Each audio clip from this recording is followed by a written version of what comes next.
I want us to talk a little bit today about shaping next generation, shaping our kids. Ooh, that's a big responsibility, right? I first get the picture of what God said to Jeremiah when he said, I wish you were like the clay in a potter's hand that I could take and I could make and mold you. Mold and make you. He said, first I'll break you and then I'll make you and mold you. Ooh, yeah. So there's so much truth to that, in that God helps us to see that as our Heavenly Father, He's willing to shape and mold our lives. We have to recognize our responsibility that we have to shape and mold the lives of those that God has given to us.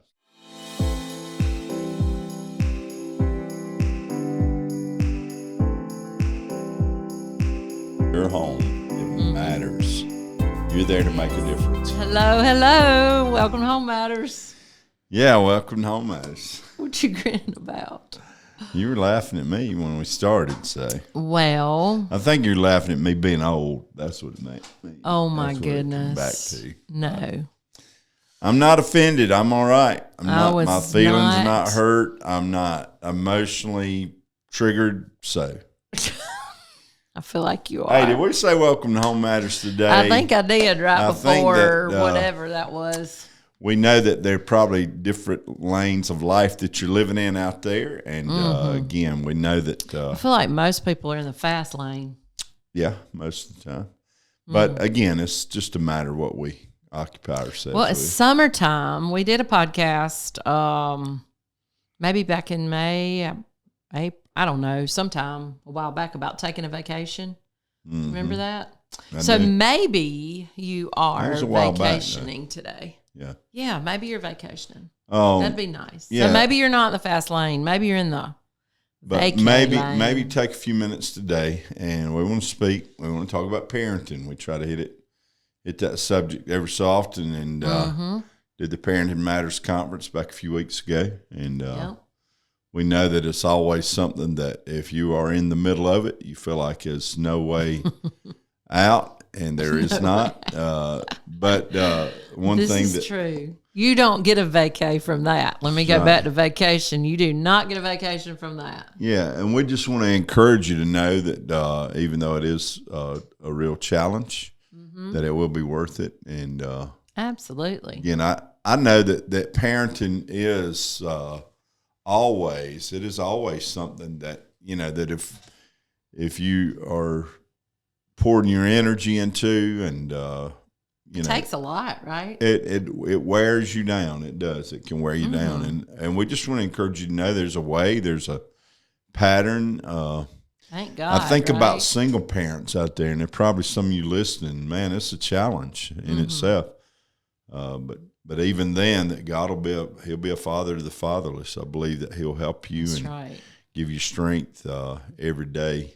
Strength and encouragement, and I think if you look for it, He will give you community, village, if you want to say it that way. He will give you some people in your life that can come alongside and help as well. Yeah, I want us to talk a little bit today about shaping the next generation, shaping our kids. Ooh, that's a big responsibility, right? Yeah, I first get the picture of what God said to Jeremiah when He said, "I wish you were like the clay in a potter's hand that I could take and I could make and mold you." Mold and make you. He said first, He said, "I'll break you and then I'll make you and mold you." Ooh, yeah. So again, in that, I think there's so much truth to that, in that God helps us to see that as our Heavenly Father, He's willing to shape and mold our lives.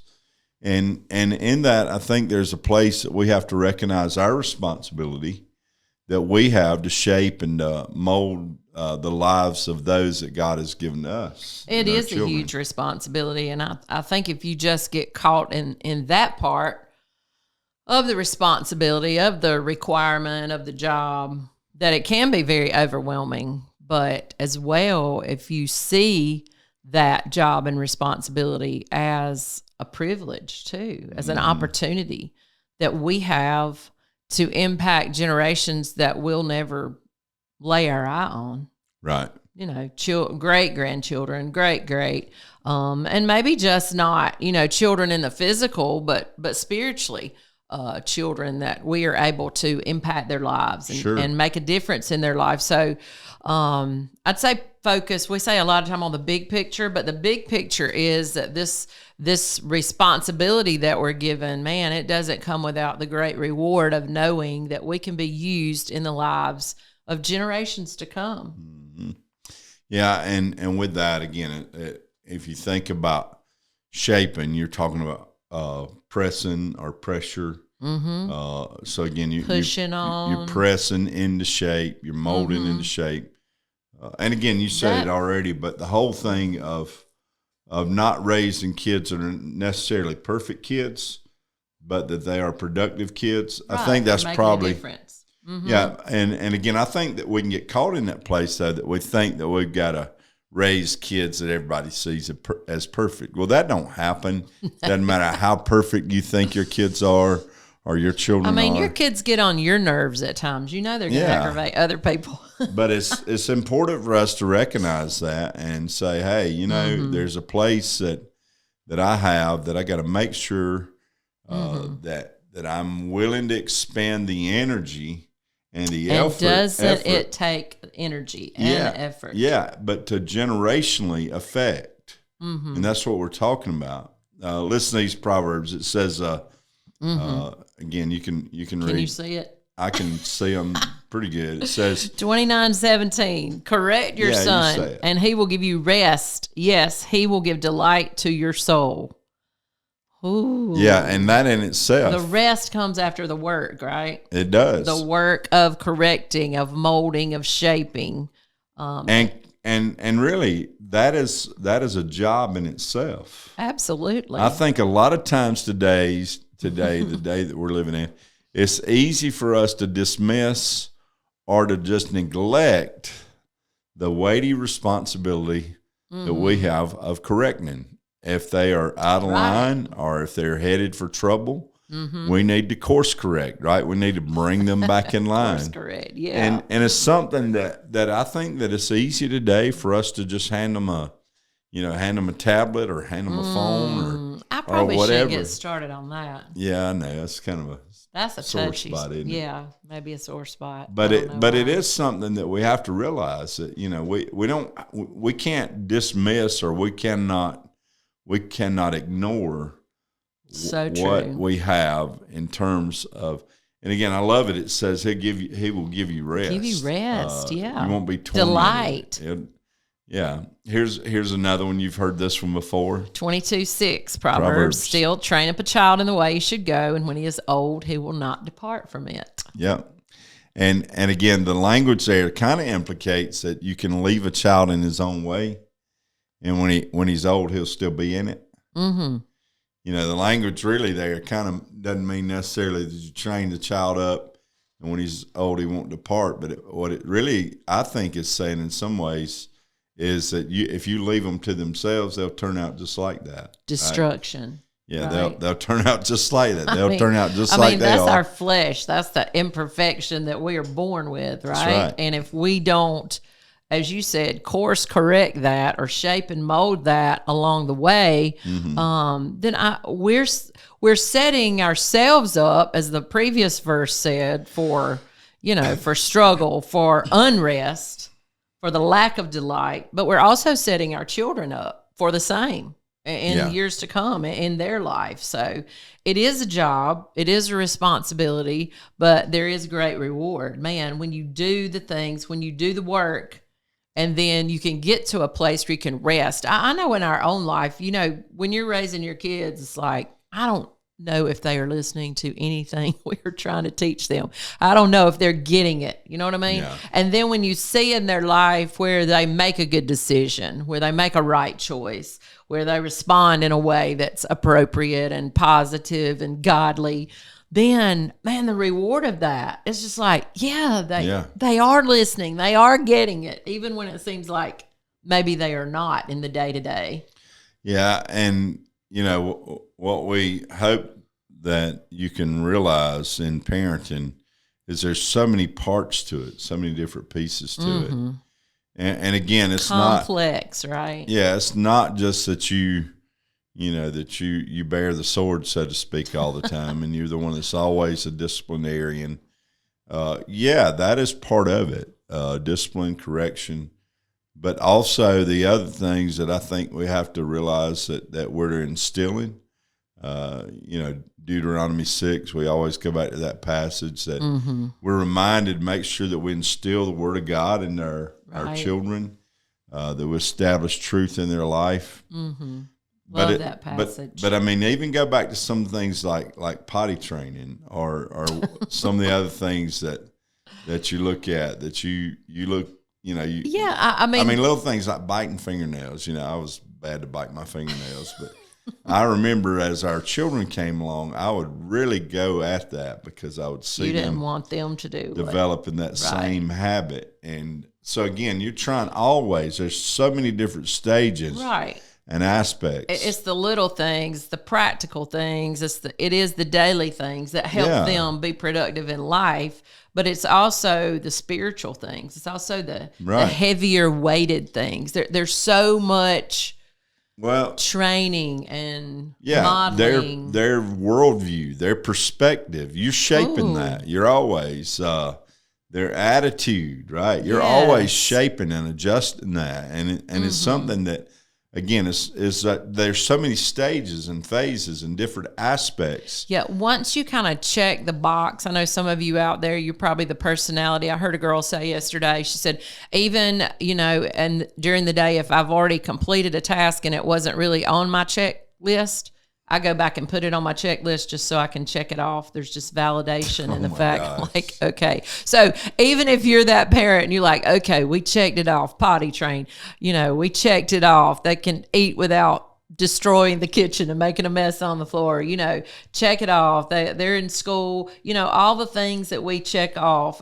It just changes. Yeah. The list just continues to grow dependent upon the season, the age, of the child, right? Yeah, and again, we want to encourage, but this can be overwhelming because I do believe I'm sitting here thinking, I'm so glad ours are adults now. Yeah, I think it can be because again, when we're talking about shaping or molding, it does assume that there's there's an effort there. There's an intention. It's much effort, and for some of our children, it's going to be even more effort. Yeah, it is. I mean, different types of children, right? Different personalities or whatever. But again, it's going to take, it will. And I hope that you realize that you can find rest. Yeah. That children, that you're raising kids, and in the efforts that you make, that you find those rewards or those those ways of rest. but that, that there is a place that as you go through, I know that I shared this a few weeks ago that, that I think that we work for rest many times rather than work from rest. And I think that's a huge key to life. That I wrote that down when you said if you don't find ways. Sayings of Eric Boggs. Yeah, that wasn't just mine. I actually heard that somewhere else, which I don't remember exactly who said that, so I'll take credit for it. But anyway, I do believe that's key to your life, that you do find a way, that you do find that you do have those, what is it, those retreats, or those places that you can find rest and peace and stillness and be renewed and refreshed. It's absolutely necessary, right? Life in general, I think, requires that. But when you are in the grind, so to speak, when you are parenting, when you are doing the work of shaping the next generation, you have got to find those places where you can rest, places you can draw strength from. And again, I kind of go back to, community, to family, to maybe your church family, places where you can draw strength. There are probably people out there right now, so I can see some mother driving down the road saying, "You're a bunch of idiots. How with do I their find kids that?" screaming in the back. Yeah, I get that. I was there. But again, there is. We want to encourage you because it does require so much energy hopefully you can realize the need for you to have those respites, that you can have those places that you can get renewed. And again, those are few and far in between. I know that they're difficult, but I do want to encourage you to find that. And I keep using the word encourage because I feel like somebody really needs encouraging out there today. I just think that when it comes to this task of shaping the next generation, shaping our children, again, it requires so much. And I think that a lot of times the reason it don't happen is because we just get overwhelmed and we give up before we ever give it a chance. Yeah. And you may be out there today and you may be at that place and you realize the reason I don't put more effort into it is because I just don't see where I'm ever going to get it done.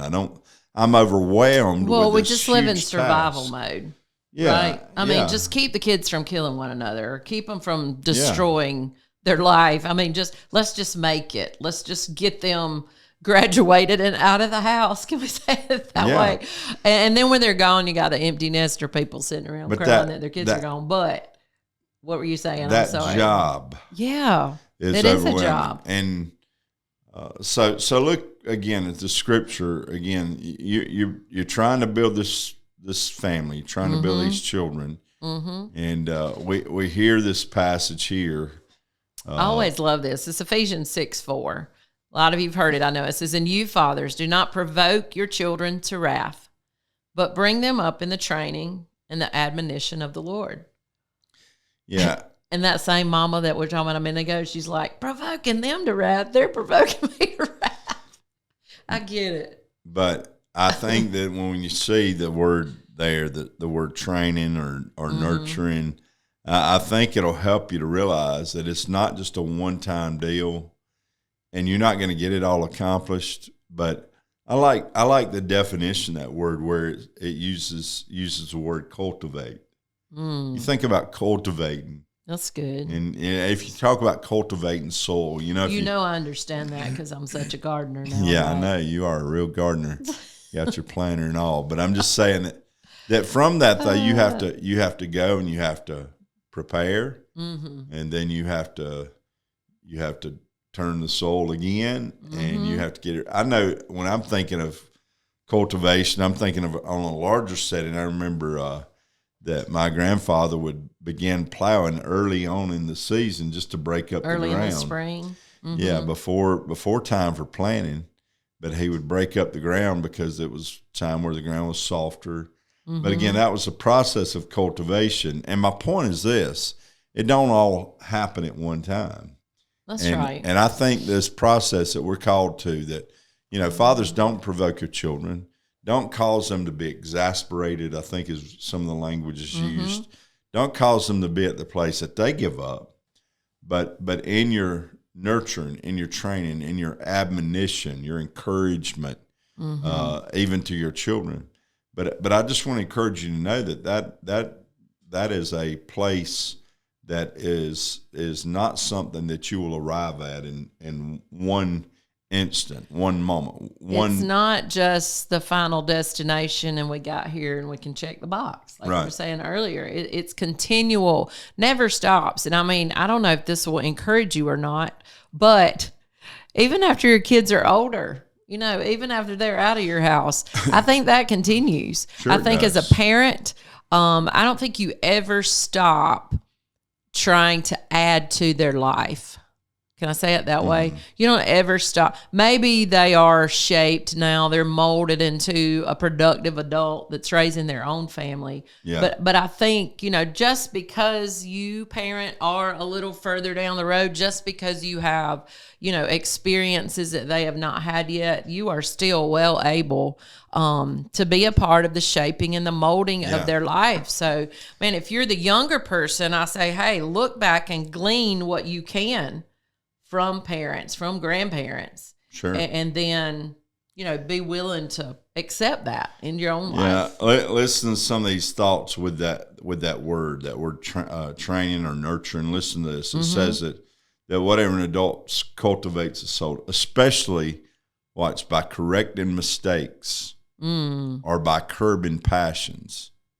And again, when we're talking about nurturing in the right direction, listen to this one. It says instruction which aims at always increasing virtues. Yeah. That's so good. Man, and again, if you can always see that as the end goal, but again, it is. I didn't look this up, but I would say that more than likely, the verbs that are being used there are what is it called? Present active tense. You mean in the verse in Ephesians 6? Yeah, I didn't look it up, but again, I would just say that. Oh, that you mean that continue. Yeah, that it's an ongoing process. Perpetual, yeah. Mm-hmm. I'm not a grammar expert here, so I'm just saying as far as what normally I am, but my brain is blank right now. Yeah, but it would be something that is happening now, but is continuing to happen. Yeah. I think it's the perfect.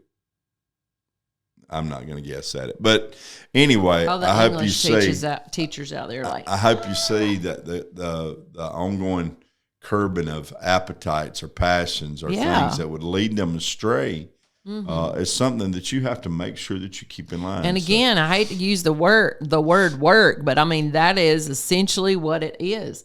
And the sooner I'll take from old Barney on Andy Griffith, nip it in the bud. I mean, and that's one reason if we're slack, if we're lackadaisical in the early years of our children's growth, then that is even harder to do. I think as they get older. So man, we got to be diligent and intentional as they're young. The key, though, the key is that you maintain energy. That you find a place. That you have the energy to participate, if I can say it that way, or to take on this task, this responsibility of parenting. Again, that's true. It's not easy. Shaping the lives of children, shaping the lives generationally, it's not an easy thing. But I know this: you can do this. That's right. You may feel like if I can, you can. Man, God blessed you with those children, and can I say it this way? He trusted you with them. Right. And man, he will enable you to do a good job. Yep. To do it well. Yeah, so parenting matters, right? Every single day. Again, what you're called to do, the purpose. I'm sorry. What you trying to do? The side. Nothing. Yeah, I have to make sure that in that you're given opportunity to raise kids that again, ultimately not perfect, but be productive. Productive. Yeah. Always remember. That's right. Don't forget your home. Hey, your home matters. See you next time. Bye-bye.